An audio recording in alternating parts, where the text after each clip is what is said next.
Marvel Studios wanted two Black Panthers simultaneously in the MCU?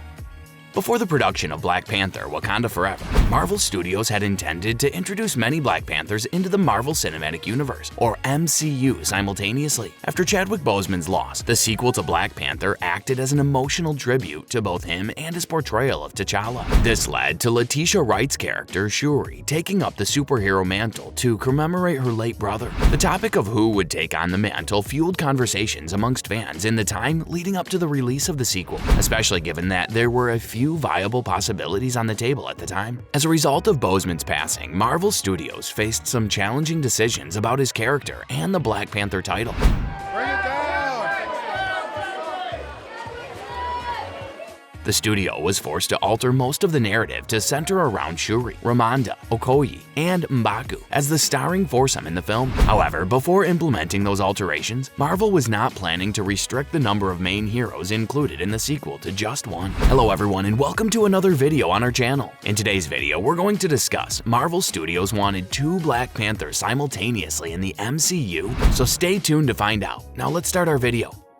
Black Panther: Wakanda Forever is intended to memorialize the character of T'Challa, played by Chadwick Boseman, who passed away before the film's release. T'Challa's sister Shuri assumed the role of the Black Panther to continue their family's heritage.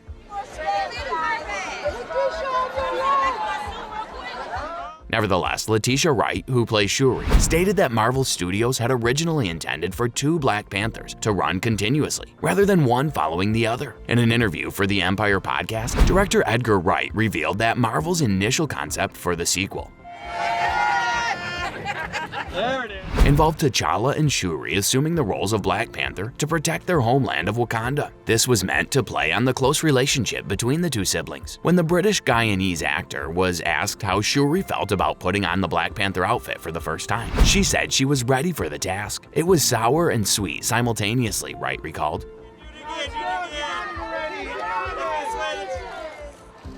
That was always going to be Shuri's plan, but it was going to be done in a different way where her brother was going to be alongside her. Really explore that, like the comic books. The ways that T'Challa and Shuri would be Black Panther alongside each other and try to figure out how to defend their nation. This was going to be done in a way that would be different from how it was going to be done. Wright also discussed the emotional burden she felt from being the next Black Panther and carrying on the task that T'Challa had begun. She had difficulty adjusting in the beginning, but overall she was pleased with how things ended. She added, "I understood the duty, I knew the weight of it, but it was just bittersweet, something I battled with a lot. I knew the responsibility and the weight of it. However, I'm quite pleased with myself and I have a lot of support." If you're liking this content so far, please consider subscribing and liking the video. Now let's continue. Wakanda Forever was a significant obstacle for Wright and her fellow cast members,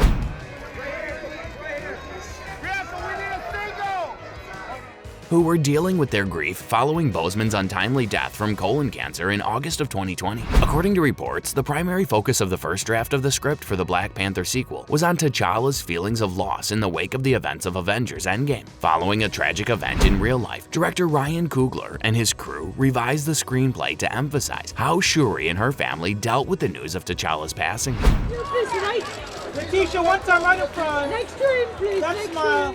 As the film progressed, Shuri assumed the role of Black Panther, leading the defense of the fictitious West African kingdom against Namor, played by Tenoch Huerta, and his Tolakan warriors, in addition to American operatives looking for vibranium. Wakanda Forever began with Shuri's futile attempts to save her brother's life after he became ill with an unidentified ailment. This was done to explain why T'Challa was not there at the story's beginning. The movie pays many homages to Boseman and T'Challa, such as by holding a ceremony in his honor and including a post-credits sequence in which Shuri recalls cherished times she shared with her brother before he passed away. At the time of this writing, Wakanda Forever has amassed more than $810 million worldwide in box office revenue, making it a smashing success like its predecessor. In addition to Angela Bassett, Winston Duke, Dominique Thorne, and Denai Guriri, the film also included their performances. Bassett was recognized with a nomination for a Golden Globe for her work in the film.